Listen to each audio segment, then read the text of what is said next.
चैत्र महीने में।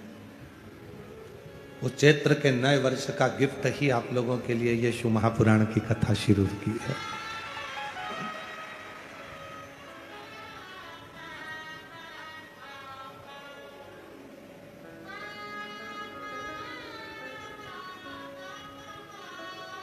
एक अविरल भक्ति।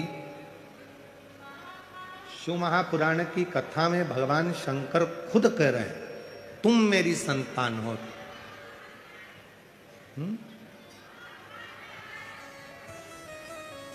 शिव महापुराण की कथा में स्वयं भगवान शंकर कह रहे हैं कि तुम मेरी संतान हो, तुम मेरी औलाद। कर्म से पीछे मत हटो। शिव महापुराण की कथा में भगवान शंकर स्वतः कह रहे हैं। शिव महापुराण की कथा में भगवान शंकर स्वयं कह रहे हैं, अपना कर्म करो, खूब करो, पैसा कमाओ, जितनी तुम्हारी शरीर की कैपेसिटी है उससे 4 गुना ज्यादा कमाओ। ये शिव कहते हैं, शंकर कह रहे हैं, भगवान ओगढ़दानी स्वयं कह रहे हैं कि पैसा कमाओ, खूब कमाओ। ये देवाधिदेव महादेव कर रहे हैं, कर्म करो, खूब करो, देवाधिदेव महादेव कह रहे हैं। शिव महापुराण की कथा में भगवान शंकर कहते हैं पैसा कमाओ, खूब कमाओ, पर शंकर जी एक बात और कहते हैं कि उस पैसे को कमाने के साथ में थोड़ी थोड़ी दुआ भी कमाते चलना, थोड़ा थोड़ा आशीर्वाद भी कमाते चलना।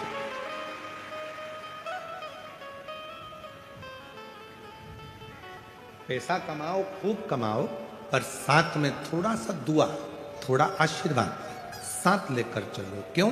जब व्यक्ति बीमार होता है, तकलीफ में पड़ जाता है, हॉस्पिटल में पहुंच जाता है, वेंटिलेटर पर पड़ा रहता है, तब पैसा बाहर रह जाता है, पर तुमने अगर किसी भूखे को भोजन कराया है, प्यासे को पानी पिलाया है, किसी गरीब की जिंदगी में तुम काम आए हो, तो उसकी जो दुआ है, वेंटिलेटर पर मशीनें बाद में काम करती हैं, पहले वो दुआ काम करना प्रारंभ कर जाती है। जो वो आशीर्वाद काम करने लगता है जो मिला।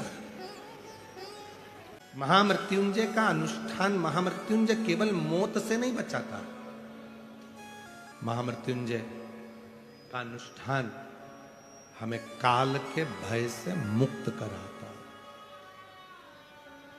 काल के भय से मुक्त। और अकाल मृत्यु वो मरे जो काम करे चंडाल का, और काल उसका क्या बिगाड़े जो भक्त हो महा। जो शिव की साधना करने वाला हो जाता है, भगवान शंकर की आराधना करने वाला हो जाता है, शिव तत्व को जानने वाला हो जाता है, शंकर को भजने वाला हो जाता है, फिर उसके ऊपर काल का भय नहीं रहता उसे।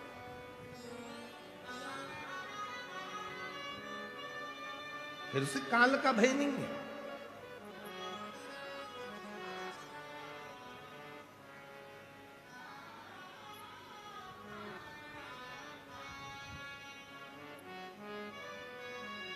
काल का भय समाप्त हो गया। हम क्यों कहते हैं कि रोज एक लोटा जल चढ़ाने के लिए शिव जी के मंदिर जाओ? आपके जल चढ़ाने से सीवर वाले महाराज का कोई फायदा है क्या? जम के तो बोलो। नहीं हो सकता है कि तुमको ऐसा लग रहा है कि इनके लोटा भर जल चढ़ाने से हमको कोई फायदा। तुम्हारे लोटा भर जल चढ़ाने से, हाँ, हम कहते कि लोटा भर के जल लेके सीओर आओ, क्योंकि हमारे यहाँ पानी की कमी है, तो वहां चढ़ा के चले जाना, तो हम टंकी भर लेंगे, तो हमारा फायदा। हम तुमसे कहते कि लोटा भर के पानी लाओ और सीओर में दो, तो हमको लगता कि हमारा जो गर्मी के 3-4 महीने हैं, पानी की जो दिक्कत आती है, हम टंका भर लेंगे तो वो काम आ जाएगा। पर हमने ये नहीं कहा कि तुम सीओर जल लेकर आओ, सीओर तुम कुछ लेकर आओ, हम नहीं कहे। हम तो और यहाँ तक कहते हैं कि सीओर आओ तो अपनी चेन, अंगूठी, मोबाइल, पर्स सब घर पे रख के आओ, बाबा के आश्रित होकर आओ, क्योंकि वो खुद कोहिनूर हीरा कुबरेश्वर महादेव बैठा है। तुम्हारे हीरे की उसको जरूरत नहीं, वो स्वयं विराज है, उसके आश्रित होकर। वहां का तो कंकर शंकर है।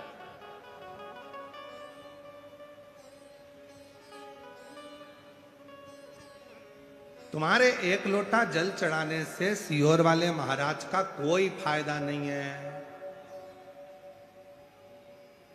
फायदा किसका है? तुम्हारा।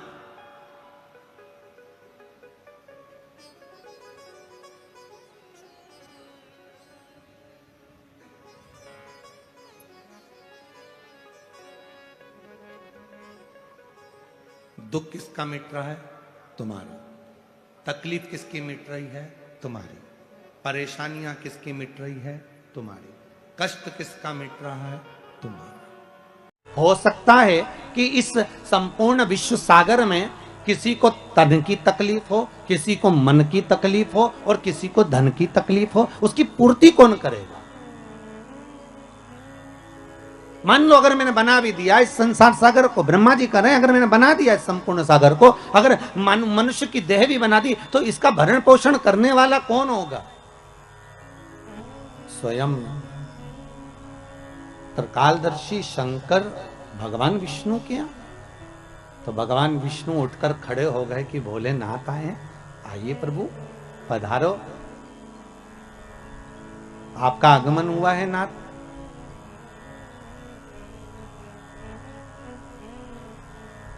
भगवान शंकर जैसे ही सामने पहुंचे तो भगवान विष्णु ने लक्ष्मी जी से कहा, लक्ष्मी संपूर्ण कार्य को छोड़ दीजिए और संपूर्ण कार्य छोड़कर आज भगवान देव अधिदेव महादेव आए हैं, उनके आदर में लग जाइए।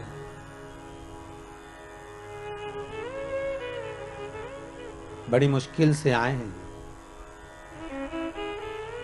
बड़ी मुश्किल से प्राप्त हुए हैं, जाओ इनके आदर में, इनके सम्मान में, इनके सत्कार में लग जाओ। जय।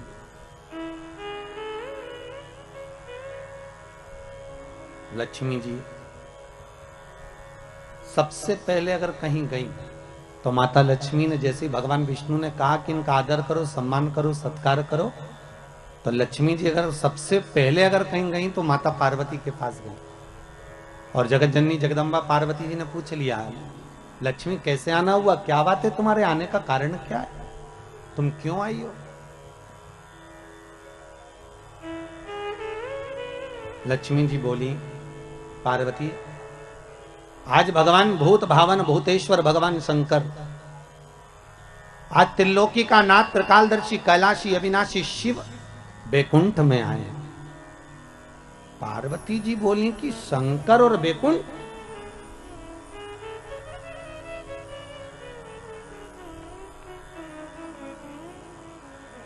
क्या चाहती हो?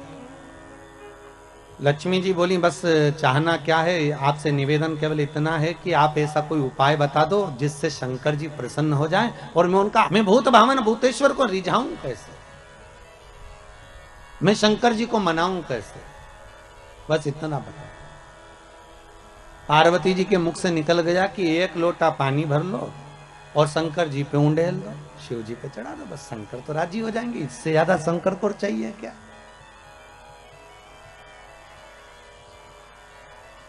अब लक्ष्मी जी ने बड़े मन से पार्वती से कहा कि शंकर को पानी तो चढ़ा दूंगी मैं, पर एक निवेदन करूं मैं कि शिव को कौन सा जल प्रिय लगता है, हम शंकर को कौन सा जल चढ़ाने की शंकर प्रसन्न हो जाए।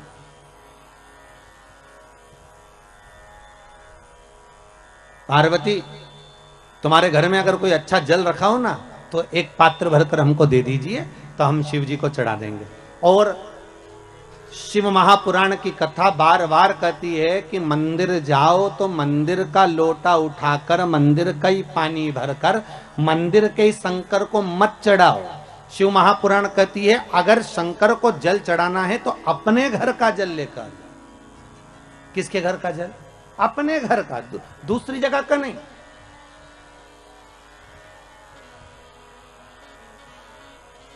आपके द्वारा लाया गया, आपके द्वारा लेकर गया हुआ जल।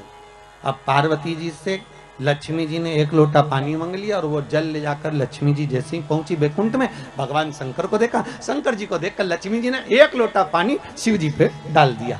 शंकर भगवान अभी तो भगवान विष्णु को बोलना था हर हर महादेव, शंकर भगवान खुद बोल दिया हर हर महादेव।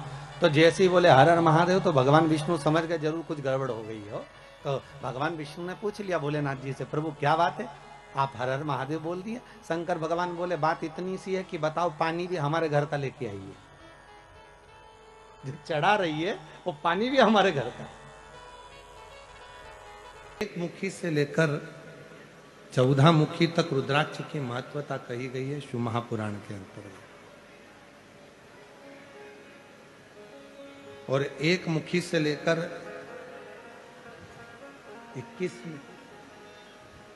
21 मुखी तक स्कंद पुराण में रुद्राक्ष की महत्वता कही गई। और दोनों का महत्व वर्णन किया गया। उसमें 5 मुखी रुद्राक्ष, 7 मुखी रुद्राक्ष एक ऐसे रुद्राक्ष है जिन रुद्राक्ष को मात्र 5 मुखी और 7 मुखी रुद्राक्ष को मात्र आप जब अपने तन पर धारण कर लेते हो तो कोई बड़ा रोग भी अगर शरीर में लगने वाला होता है तो वो दूर हटना प्रारंभ हो जाता है और शरीर को कष्ट से।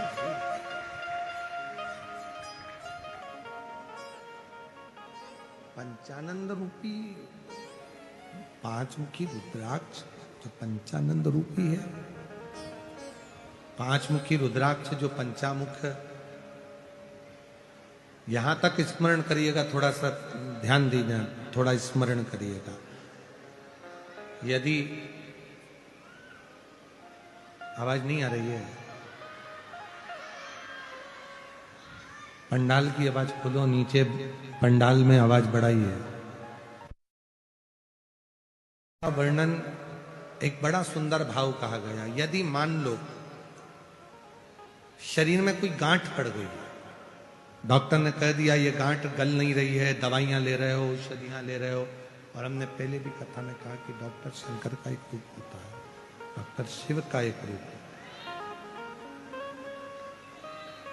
शिव महापुराण की कथा डॉक्टर को शिव मानती है, डॉक्टर को शंकर का एक स्वरूप मानती है। और मान लो शरीर में कोई गांठ आ गई, कोई गठान शरीर के अंदर आ गई और वो गल नहीं रही, या रजो धर्म से जुड़ी हुई कोई प्रॉब्लम खड़ी हो जाती है। कई माताओं को रजस्वला धर्म के समय पर बहुत तकलीफें होती हैं, या रजस्वला धर्म में जुड़ी हुई कोई प्रॉब्लम हो जाती है, तो उसका लिए अभी महाराज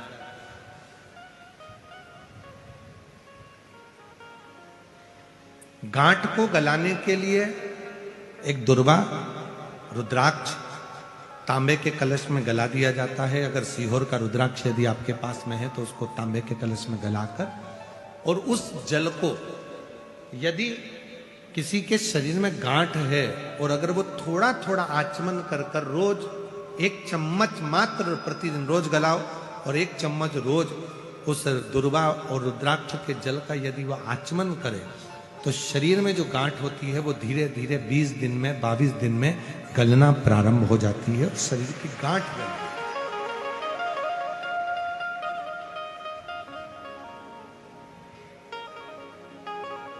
उस रुद्राक्ष में इतनी मूलता होती है, इतनी मूलता होती है। जैसे 5 मुखी रुद्राक्ष है, 7 मुखी रुद्राक्ष है, ये प्रत्येक जो रुद्राक्ष है, रुद्राक्ष कभी भी फैशन के लिए नहीं पहना जाता है, रुद्राक्ष हमेशा संरक्षण के लिए पहना जाता है।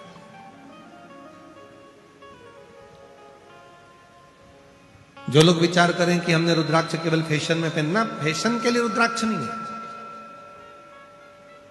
हमेशा संरक्षण के लिए, अपनी रक्षा के लिए, अपनी सेफ्टी के लिए। जैसे पहले होता था कि कर्ण के पास में एक कवच था, किसी के पास इंद्र के पास वो कवच पहुंचा, लोग कहते हैं कि उनके पास वो कवच था।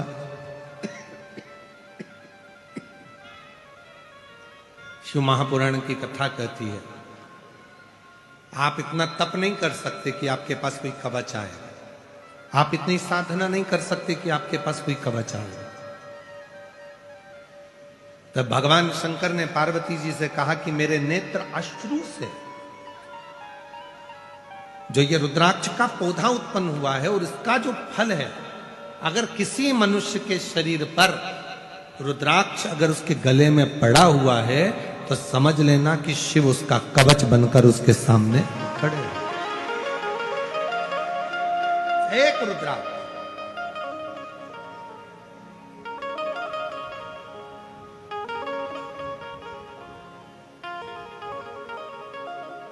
इसलिए सारी दुनिया में, संपूर्ण विश्व में सीहोर के रुद्राक्ष की मूलता रहती है। लोग अभी तो रुद्राक्ष वितरण बंद है मां, जब रुद्राक्ष महोत्सव होता है तो 2 महीने के लिए रुद्राक्ष वितरण बंद कर दिया जाता है। 15 मार्च से रुद्राक्ष वितरण वापिस चालू हो जाएगा, पूरा साल चलता है। कोई विशेष आयोजन होते हैं, कावड़ यात्रा होती है प्रदोष की, तो उसके 2 दिन पहले बंद होता है, 2 दिन बाद तक बंद रहता है। कोई विशेष फंक्शन यदि धाम पर रहते हैं तो रुद्राक्ष को बांटना बंद कर देते हैं, जिससे भीड़ रहती है तो लोगों को तकलीफ ना हो, कष्ट ना हो, उसका स्मरण किया जाता है। एक रुद्राक्ष यदि आप धारण कर रहे हैं तो फैशन से ना करें कि मैंने रुद्राक्ष की माला बनाई है पहनूंगा, आज का फैशन चल रहा है। ना ना ना, रुद्राक्ष बल देता है, रुद्राक्ष ऊर्जा देता है और रुद्राक्ष हमें कवच प्रदान करता है।